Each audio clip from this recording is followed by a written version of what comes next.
आपके पास कोई ऐसा लीगल तरीका नहीं है जो आप लोगों को यहाँ ले आएंगे और यहाँ लोगों को सेटल कर सकेंगे,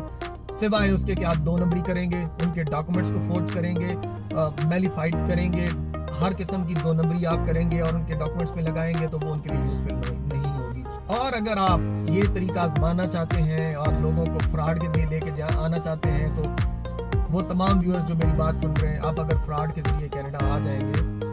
तो आप सेटल नहीं हो सकेंगे। सो मेरी आपसे रिक्वेस्ट है, गुजारिश है कि अगर आप कनाडा आना चाहते हैं तो आप कनाडा आने के लिए लीगल तरीके यूज़ करें। आप लॉयर्स की खिदमात लें, आप कंसल्टेंट की खिदमात लें। मैं आपको वो सारे तरीके बताऊंगा, आपको विजिट वीज़ा लेने का तरीका बताऊंगा, आपको इमिग्रेशन लेने का तरीका बताऊंगा, और आपको वो फर्स्ट हैंड इंफॉर्मेशन होगी जो प्रोफेशनल्स आपको देंगे, जो लॉयर्स देंगे, जो आपको कंसल्टेंट देंगे, और वो इंफॉर्मेशन गवर्नमेंट ऑफ कनाडा के रूल्स एंड रेगुलेशन के मुताबिक